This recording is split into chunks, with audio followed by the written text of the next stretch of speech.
to surge ahead of the opioid crisis. And as the U.S. endured more than 220 mass shootings this year so far, that's more than there have been days. In response, at least in part, Maryland's governor just signed several gun safety measures into law with new criteria for who can carry firearms in public, new restrictions as to where permit holders can bring their weapons, including polling places, preschools, hospitals, and stadiums.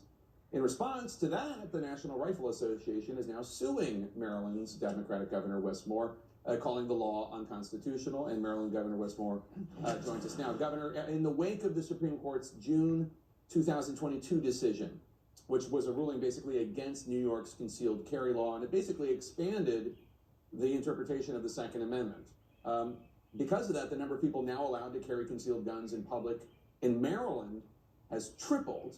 Your new law is in response to that. The NRA lawsuit challenges the idea that Maryland can prohibit legal permit holders from bringing their guns into a vast array of public and private spaces. Do you think your law will hold up in court, even if it's challenged all the way to the U.S. Supreme Court? I do think this law will hold up. We were working in partnership with the Office of the Attorney General, who believes that this law will hold up. But also importantly, these are common sense gun laws. They're common sense gun laws that are simply saying that people should not be allowed to bring firearms into a nursery or into a government building. You know, we passed common sense gun laws that are saying that someone under the age of 21 should not be allowed to purchase a firearm. Common sense gun laws that's saying that a person with a mental illness and a history of violence should not be able to purchase a weapon.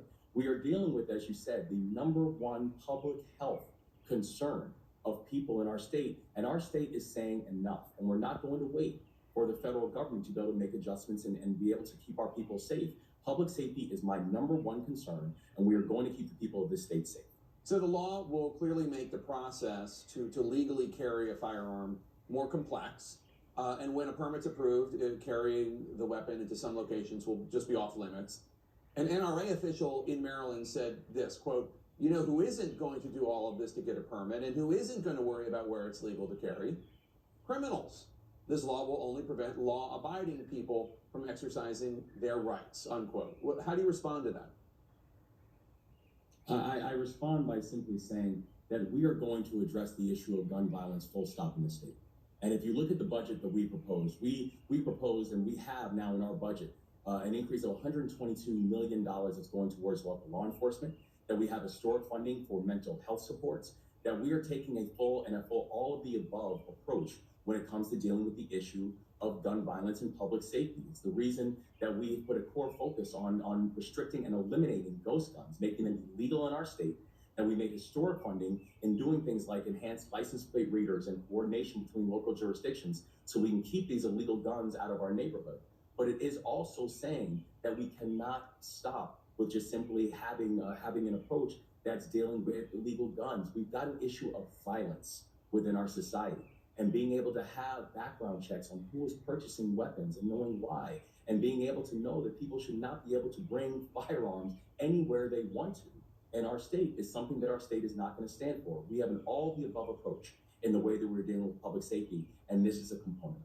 So most states that have strict gun laws have lower than average rates of gun violence, but the advocacy group Every Time for Gun Safety ranks Maryland as having among the nation's strictest gun laws, but nonetheless above average gun deaths. Why do you think that is? Where is that disconnect? And do you think your new law will address that? Well, it's true. I've been governor for 5 months, and here's what I know. For the past 8 years, we have seen how the homicide rate in the state of Maryland has nearly doubled. We have seen how the rate of non-fatal shootings in the state of Maryland has nearly doubled over the past 8 years. We are dealing with something that is almost a decades-long challenge and problem in the state of Maryland, and something that I ran on that we are not going to let sit pat now that I'm governor. And I know that we have already taken aggressive measures of being able to increase coordination. We've taken aggressive measures of making sure that we are getting and keeping these violent offenders off of our streets. We're taking aggressive measures and making sure that we are tracking and eliminating the problem of illegal guns within our neighborhoods. And so we know that the all of the above approach in the way that we are dealing with public safety, supporting mental health and supporting mental health capacities, making sure we're doing more investments in our schools and our job training programs, that it's not just simply going to be about sentencing or gun laws, that the way you're going to deal with public health and the way you're going to deal with public safety in our society is by making sure you are dealing with all, not just the root causes, but all the root challenges that our society continues to face. The U.S. Supreme Court this week just refused to intervene when it comes to Illinois' ban on what they call assault weapons, semi-automatic weapons. That's the latest example of justices kind of just like staying away from Second Amendment related disputes. Do you think that that will be how the court looks at your law? Well, I think you look at the state of Maryland, where we have had a banning on assault weapons and weapons of war inside of neighborhoods, and it actually has had a distinct impact that we've seen. But we also know that we are still dealing with that challenge. Where just a few weeks ago, in the city of Baltimore, we had a young person who was killed by an assault weapon. Mm-hmm. So we know this is still a very real challenge that we face in the state of Maryland. But the thing that we do know and is that we are going to be aggressive when it comes to making our communities safe. We are going to be aggressive when it comes to keeping these type of weapons out of the hands of people who do not need them and in places where they do not need to be.